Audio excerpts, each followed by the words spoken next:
So call the September 9th, 2015 meeting of the North Bennington Graded School District Prudential Committee to order. And I don't see public, so unless Ernie has a comment to make. You are public tonight. But. Just it's always nice to be here in this building. Yeah. And you really should get a shot of his shirt there. It's one of about 40 that I have. Yeah, that's one of a piece with Tom's ties. Yep. Yeah. Okay, well, we have a consent agenda. I'd entertain a motion to approve that. It has minutes from the last meeting, August 12th, and the warrant for this meeting.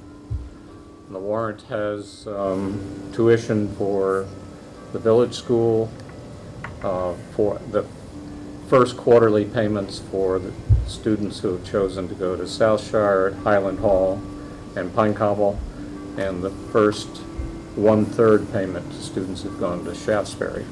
And if you go through it, you can count the numbers of each of those students. Their names are redacted, but it gives you the number of students at each of those institutions. I'll make a motion to accept the consent agenda. A second. All in favor? Aye. Aye. Aye. Okay, treasurer's report. We have, I sent it, I emailed it to you. Mary emailed it to me, I emailed it around. Okay, I believe I thought I had copied everybody on that You did? originally. Oh, yeah, maybe you Okay. did. This time I usually That's right, you did. forget. Okay. That's right. Just a couple of things to note on the treasurer's report for the month of August. The Terry Ehrlich Gift Trust Eric?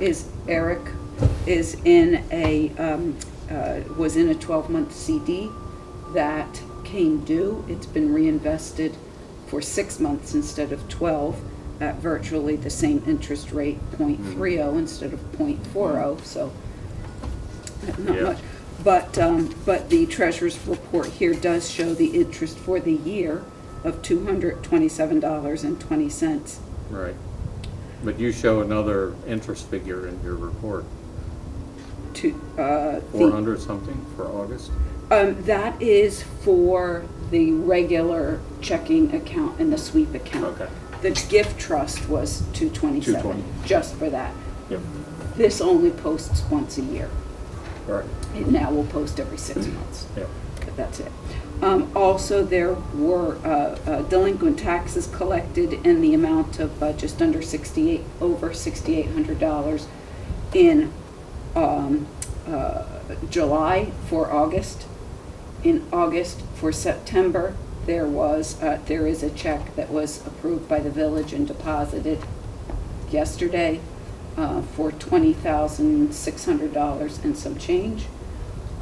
There should be another large amount coming in September, October check collecting in the month of September. I anticipate that to be between 10 and 15. So just really trying to make a push to collect You are all making a huge outstanding dent. taxes I would say. prior to the next tax bills coming Yep. out, which the next tax bills will be generated and mailed between the 17th and the 20th of September. And we expect some more state aid in this month, in September. Yes, There in was a little September. bit in August for special aid. There is, and last August, there was a bit more than this posted, so it's just a matter of, I believe, timing as to when Right. it must come in, because Okay. the budget is really not that different. Right. So, Okay, so, and you're coordinating with Shaftesbury and Bennington in terms of these collections from yes. individuals who've been delinquent. The amount that was collected a couple of weeks ago, that the check was cut, that was largely due to a pending tax sale in Shaftesbury, of which North Bennington had the vast majority of taxes owed. Okay. there were letters sent out from the attorney to 5 properties, I believe, in Bennington, in North Bennington, 4 of which were collaborated on with Bennington, and 2 of those have been collected. 1, there is a partial payment made on, but the homeowners still have until the end of September for the statutory 30 days on the attorney's letter. And then anything not collected or that doesn't have a mutually agreed upon agreement that will be enforceable, those will progress to tax sale. Mhm. I did hold off on 1 property, which only because was told that there was a pending buyer. I will wait another month, and if there is no pending buyer, then I'll proceed on that one. Unilaterally, that one is not one that Bennington would join on, and there Okay. is nothing owed to Shasberry. And you're still, this is Kevin O'Toole that you're working with still? I'm working both with Kevin O'Toole and with And with- Witten Wilmington. Okay. All right. Will, Great job. it's a great job you're doing. It's not an easy one. No. But you've increased the amount of receipts on this, these delinquent taxes, and a lot of these are pretty aged taxes, so they come in as just income for the Yeah. district. And not, they don't count against the state's general state aid payment to us. The And nice that's thing is, helpful. when they are down, the flip side is, next year at the same time, we won't have Correct. the same income. But Yep. Yeah. I guess it's a problem I would trade Yeah. to have. Okay. So, I'll make a motion to accept the treasury report. okay. Second. Any further comments? Seeing none, do we all agree to accept the report? Aye. Aye. Yep. Okay. I lost I know, gotta go back to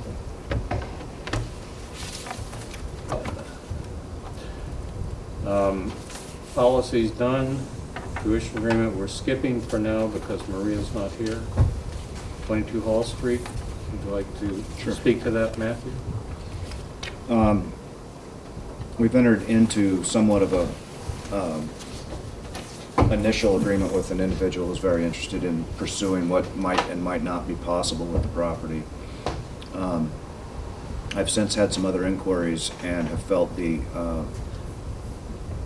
necessity to let this individual know, the first one, that we need to do some sort of formal good faith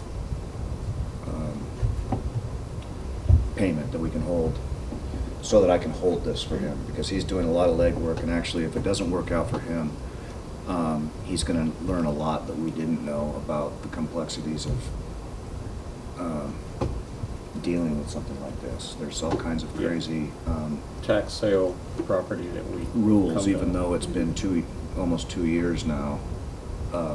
There's some other difficulties that he's running into, and but he's very interested in continuing to pursue it, and has, I believe, gotten his own counsel and is working on that. I'm also, if there's other interested parties, I'm taking their names and information, so that in the event that this doesn't work for him, we'll go to the next possible buyer. So that's really all we have on that. I know we want to make sure that, should this go for a while, we just want to I know that the water is off, but I want to make sure that. It'll have to be winterized. That's what if I'm it goes saying, we need to into purge, November. we need to purge the line, the water Yeah. and the heating, just to make sure they don't freeze. That's all I have on that. I just heard from, I understand Maria. there was another sewer bill and the Bennington taxes received by Jim Kosis Yeah. in there. So, Then I thought I had seen a comment from you that the taxes aren't an issue. No, you didn't say that. Somebody said that. Well, I mean, I suspect when the North Bennington taxes come Yeah. out, the We vast will abate majority those. of that is school, Right. and the school doesn't pay itself, Right. so. So I guess we will have to pay the town of Bennington taxes. Does that change, is that allowable in that original agreement? Just accruing those types of things, or does that require then a new warning? What I was advised is if it is not materially different, you could make the sale for somewhat slightly more than the Okay. 13,900 or whatever it was. But I would think materially different is 1 or 2%, perhaps 2 or 3% Okay. of the original That's the price. other But thing that we then- ran into, that if there's some surprise that we don't know about and we have to end up changing our cost of what we have into it, Right. we can abate some of the current taxes, but the back ones have already been published, and we don't want to get into that because that's then another, And if by some chance the current individual who's interested, it doesn't work out for that person, you can repost a different price in 30 days. right, you and then we can do that. that, yeah. And then we would have to look at just the small amount that's still out for the North Bennington village tax. Okay. In that amount that was the sales price posted? Yes. Were there taxes due to Bennington? There, Per se no, there? not taxes That was due all to North Bennington It Village was all, and the school district? yes, it was the amount that was originally paid to the village of North Bennington by the graded school district Okay. back at the time. Yep. So you would recoup all of those original costs. Right. Some attorney fees, the statutory interest that wasn't mandated, but it was in the original agreement. And the good thing about that is it basically covers all of the other incurred costs that we had listed at the time. Right. You know, that we were still going with Right. City Financial, thinking that they were still interested. Right. So that at least will make the graded school district whole with what they outlaid. All It right. doesn't look like Marie's gonna make this meeting, so I told her that we would we'll have to just continue this meeting regarding Okay. the tuition agreement, maybe for tomorrow morning or something. So I Act can't 40, come tomorrow morning. Okay, well, then we'll figure that out a little bit later. we'll talk about this at the end of what we can do here. Act 46 comments. I received a call from the superintendent of Battenkill Valley Supervisory Union, which is Arlington and Sandgate. And I talked to her this morning. She wondered if we had any interest in talking to any of their parties. And I said that, well, you know, Sandgate we'd have an interest in, because Sandgate is a full choice district from elementary through high school. But Arlington, probably not. And that's the way I left it. So she's going to convey, they had a meeting tonight, she was going to convey that to Sandgate. They're striking out looking for partners, just like the rest of us. And in that particular supervisory meeting, it's Sandgate and Arlington, and they're about as different as possible, because Arlington's pre-K through 12 and with its own schools in both cases, and Sandgate is not. All their children tuition out, and they don't want to change that. And I know from reading the paper, the banner, that Winhall has approached Sandgate about talking to them. Winhall's in Bennington Rutland Supervisory Union, which is centered around Manchester, Dorset, the Mountain Town Red, Sunderland, Danby, right, Paulet. It's a very diverse supervisory union with lots of different governance options in it. And Winhall is the only district in it that is all choice. So they're looking for a partner. And they're also looking to, I think, Stratton. I don't know beyond that. That's all that we heard mentioned at the meetings we've attended up there to observe. And We'll continue where it stands. to Yep. keep an eye on that. Of course, we are not an all-choice district at this time, so there's all kinds of complexities with that. Yeah.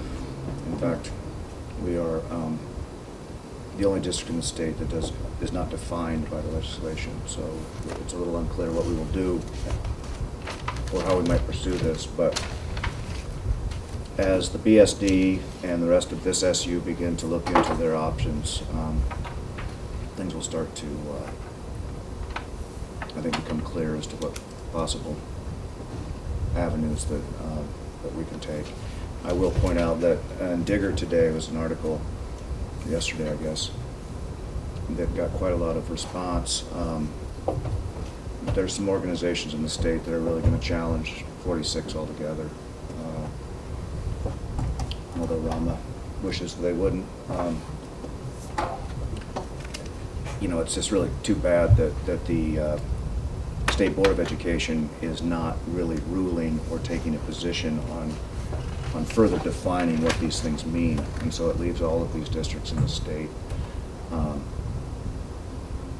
not really having any direction as to what to do. And so then today we received late this afternoon a forwarded message from one of the representatives in Bennington that Representative Sharp, Keo Morris.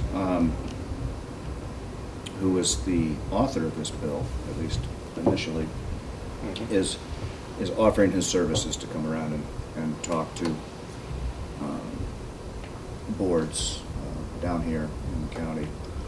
I'm not sure that I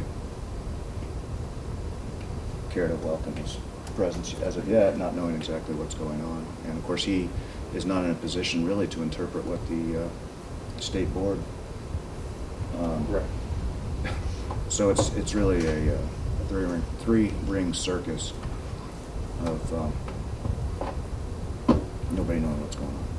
Unfortunately, the departments, the districts that feel an immediate need to do something with this have to act now in order that they can have these things on their ballot this year in order to take advantage of these incentives, we'll call them, for The maximum incentives. The maximum The incentives incentives. still exist. which will be They just paid go for down. by the districts that don't do anything. I'm still convinced that, I'm assured otherwise by our representatives, but I'm still convinced that this thing cannot possibly function in its current state. So we have to be diligent, vigilant, continue to attend these other meetings, find out what we need to. But right now, we've gotten no answer about how we fit into this equation at all. More so than probably any other district in the state. So. I attended the annual district meeting of the Vermont School Board Association at the CDC. Was that last week? Okay, last week. So I listened to the presentation by Nicole Mace, who's the person who now is the director of the School Board Association. And she gave a PowerPoint slide presentation that emphasized, the talking points of the legislation, which are equity, efficiencies, and what? I forget. Sustainability. Next Well, that's sustainable governance. That's the way that they put it. Yeah. And appended to that was a short film about certain districts that are for this first year, beginning in July. This is their first year. They're combined up around up near Burlington, I believe it is, and so they got people to react favorably to what they were doing up there, and the Agency of Education is putting that out there as an encouragement to other districts to take it seriously, that there could be good things that would happen if you follow through. Then there was a presentation by an assistant secretary of the Agency of Education, whose name was Amy Fowler, who gave a very good presentation, I thought, on the assessment system that the state is trying to come up with that would move away from just assessing districts based on numbers from examinations, which would be, after last year is the first year of it, will increasingly be the Common Core curriculum testing under the Smarter Balanced Assessment Coordinate. Assessment, what's the C stand for? Consortium.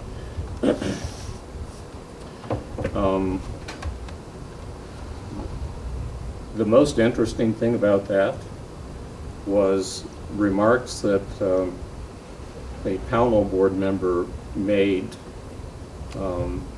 He sent directly to Nicole, and he sent it to his other board members, but he copied me, and I don't know if I'm allowed to speak of them, but I'll just state it in my own terms. You know, the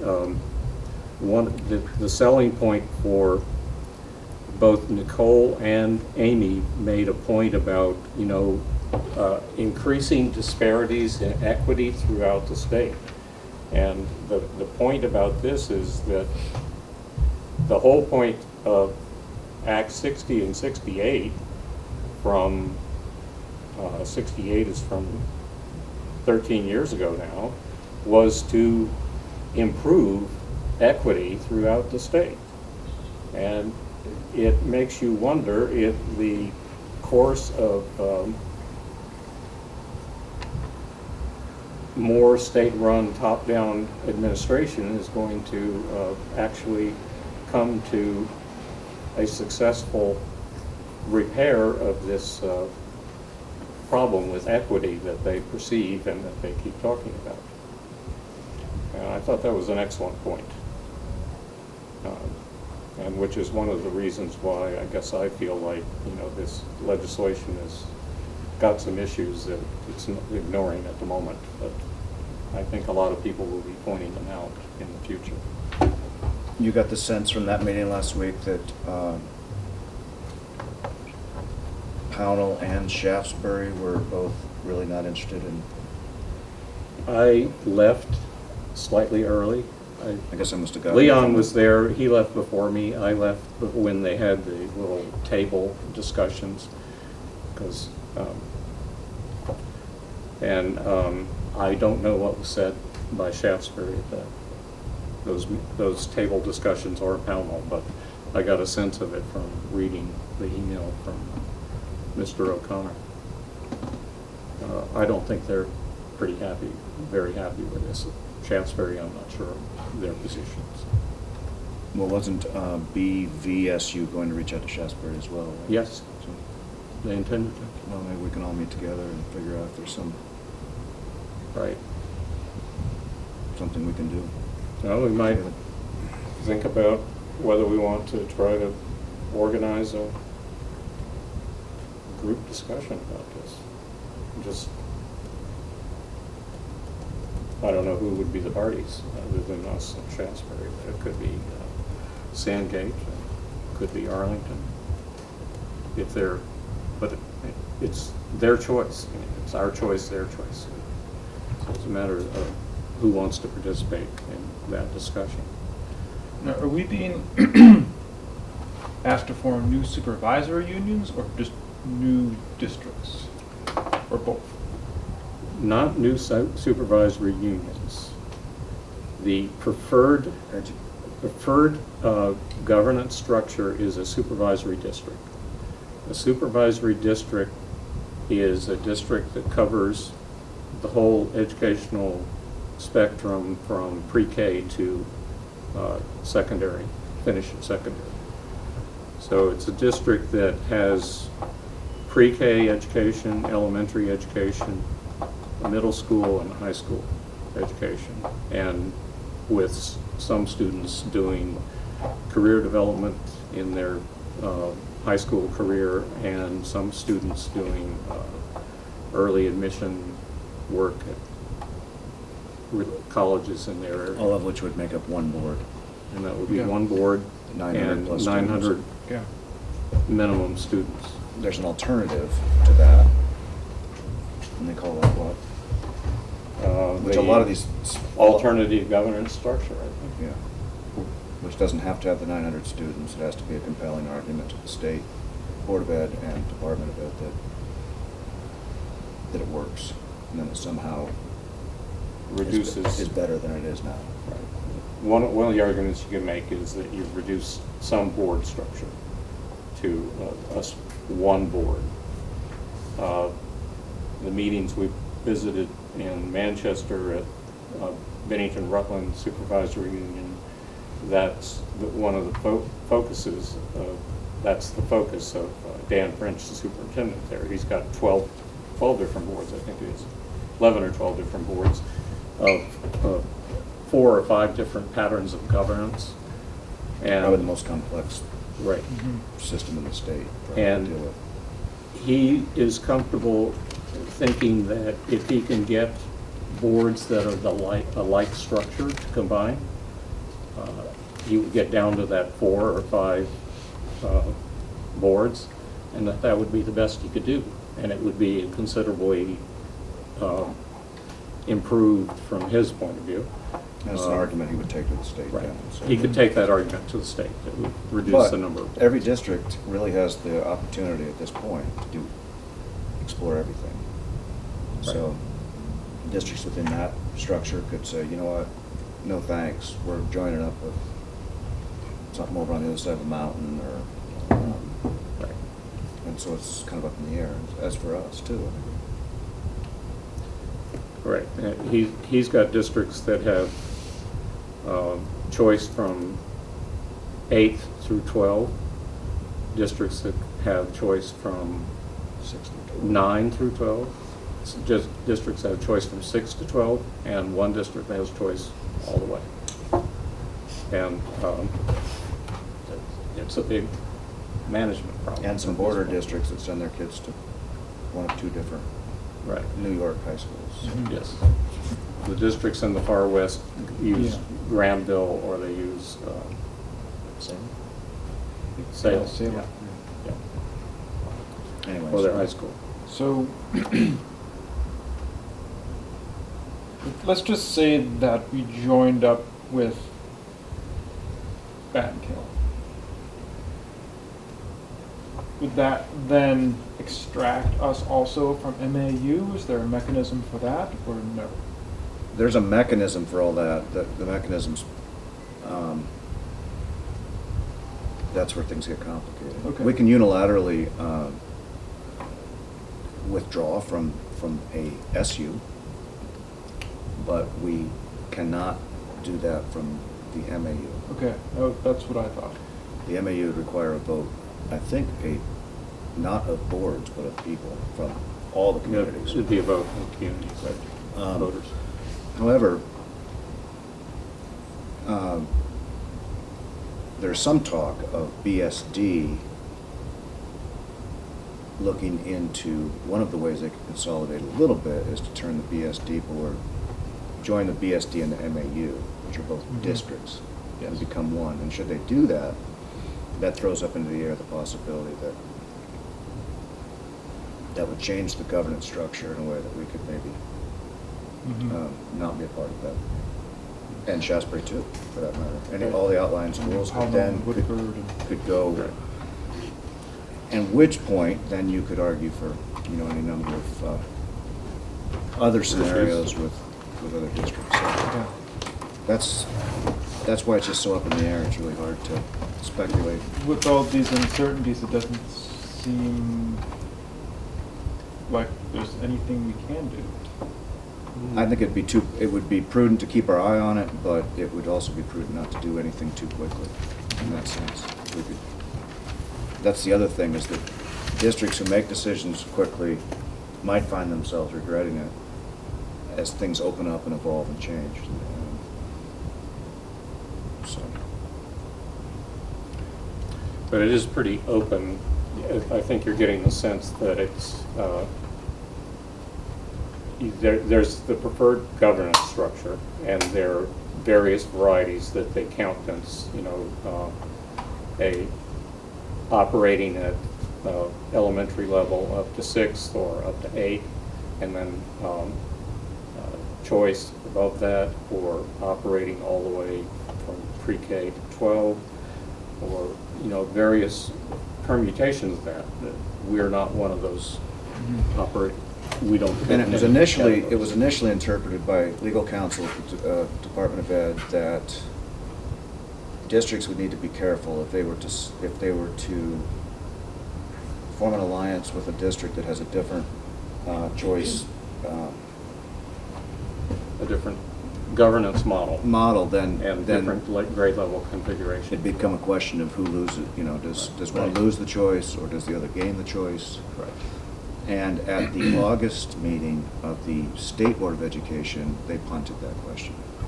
And by doing so, they basically said that as of currently, would not be the case, which then raises the question about equity, because suddenly now you would have districts joining each other that would not have the same opportunity. And that was the whole point of this legislation. Right. Was The whole point. You can't then, if it's Exactly. one district, you can't say that the people on this part of it have They one have set of they have rules and the other choice, and people this have part another. doesn't have choice. That what doesn't it work. leads to is Right. the interpretation that possibly you go to the more permissive model rather than one of the more restrictive ones. So Yeah. that, but some districts wouldn't want that. It's a very interesting thing, Our district really much prizes our choice that we have, and would probably like more. Sunderland loves their elementary school they brought back from the brink, and it's doing very well. And it is still under a public model, and they don't want to give that up, even though Right. they have choice after. So they're also unique that way. So Right. for them to find a dance partner, it's kind of Well, difficult too. Danby's their dance part. Right. Yeah, so Similar situation. no, it doesn't make any sense.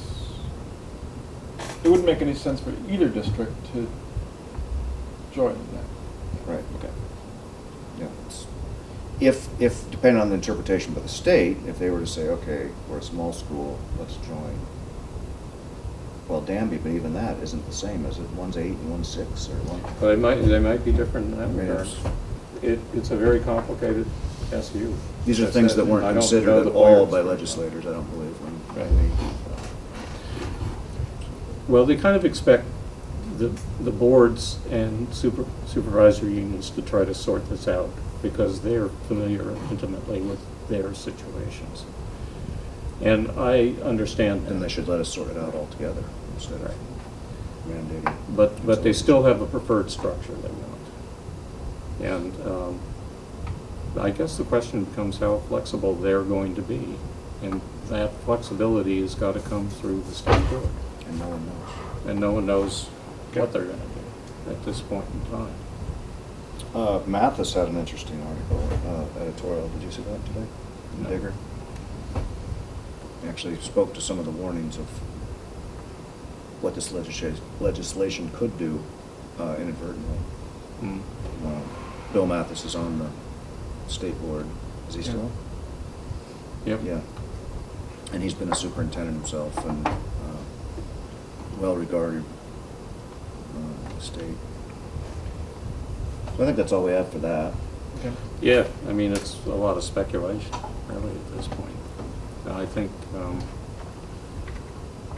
Matt and I've been interested in going to watch BRSU because they've been very proactive. And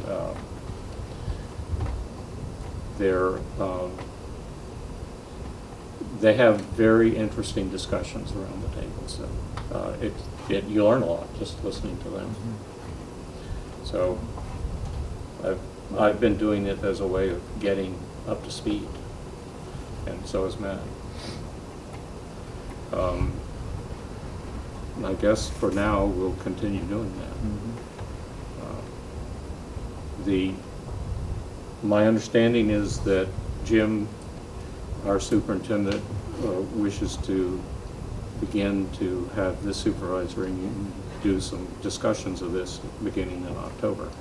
But he wanted to get the first part of school, get school underway.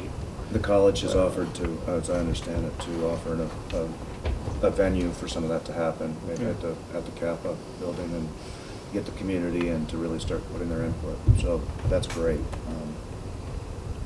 Hopefully the community will take advantage of that opportunity. And for Act 46 stuff, but even beyond in terms of the whole education situation down here. Is Jim coming? I had no word from him. So really, So Maria has I made don't it. know if we have a superintendent's report. The chair's report, I would have asked the superintendent a question, and he's not here to ask it. So, and my question is about the actual operational, the operation of this. What's it, the lunch program called CEB? mm, Because we have some disturbing information about well, let's how let it is actually operating, and I wanted to ask him a question and get some response from him. But he's not here, and I'm not going to talk about it without him not being here. So I guess really we ought to talk about our tuition agreement.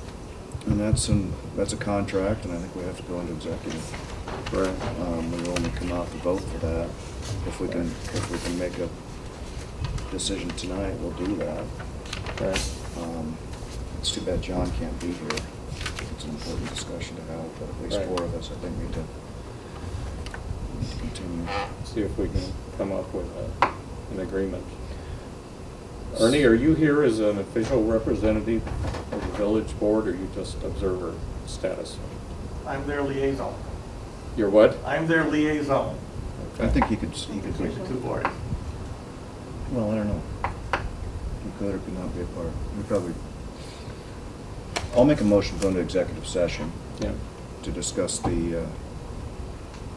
and hopefully finalize the tuition agreement between us and the village school of North Bennington. All right. Is there a second? Second. Yeah.